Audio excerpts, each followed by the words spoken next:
Assalamualaikum warahmatullahi wabarakatuh. Perkenalkan, nama saya Teguh Mardika. Di sini saya akan menjelaskan tentang resolusi konflik. Jadi saya akan menjelaskan tentang pengertian resolusi dan konflik.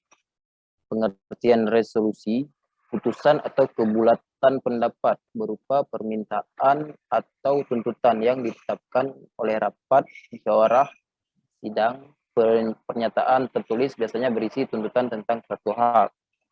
Konflik berasal dari kata kerja Latin configere yang berarti saling memukul. Secara sosiologis, konflik merupakan sebagai suatu proses sosial antara dua orang atau lebih, di mana salah satu pihak berusaha menyingkirkan pihak lain. Adapun pengertian konflik menurut ahli, jadi yang pertama menurut Gibson, hubungan selain dapat menciptakan kerjasama, hubungan saling bergantung dapat pula melahirkan konflik.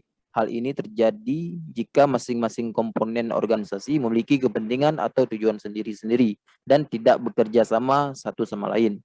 Yang kedua, menurut Robin, keberadaan konflik dalam organisasi ditentukan oleh persepsi individu atau kelompok.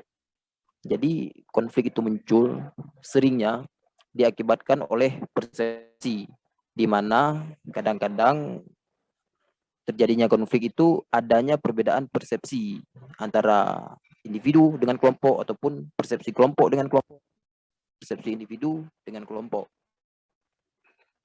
Yang kedua, penyebab konflik.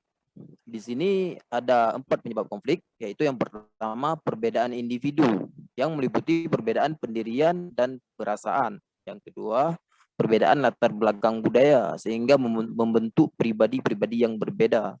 Yang ketiga, ada perbedaan kepentingan antara individu atau kelompok. Jadi yang sangat sering terjadi itu perbedaan kepentingan antara individu atau kelompok. Dan yang keempat, perubahan nilai yang cepat dan mendadak dalam masyarakat. Jadi ada juga jenis dan sumber konflik, yaitu yang pertama ialah konflik antar politik. Di sini ini masuk dalam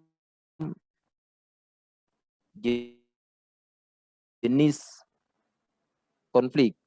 Yang kedua yaitu konflik timbul sebagai hasil adanya hubungan pribadi atau struktur organisasi yang bermasalah.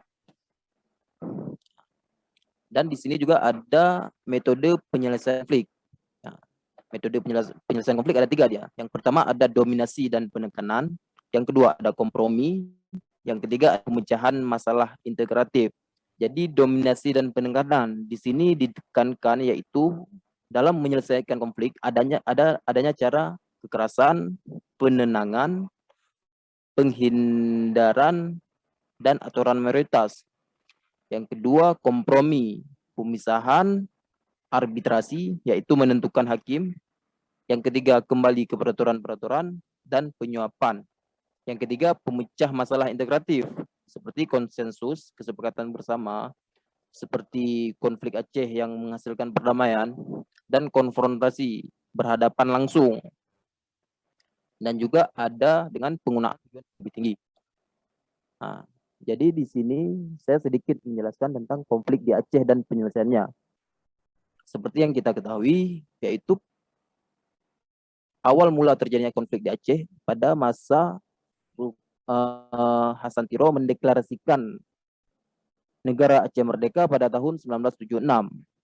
Dan konflik terus berlanjut hingga perdamaian Aceh pada tanggal 15 Agustus dengan ditandatanganinya MOU Helsinki pada 2006.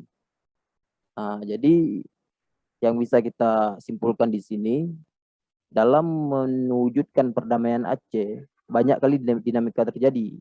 Dan runding pun bukan hanya terjadi pada 2006. Bahkan sebelum 2006 pun ada beberapa kali perundingan yang dilakukan antara GAM dan RI sehingga menghasilkan perdamaian. Adapun perdamaian ini bisa dibilang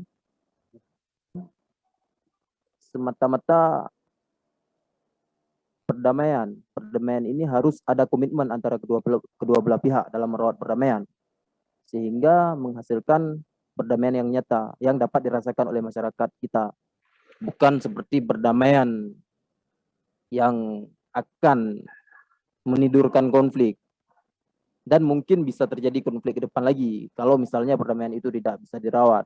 Mungkin hanya ini yang dapat saya sampaikan. Assalamualaikum warahmatullahi wabarakatuh.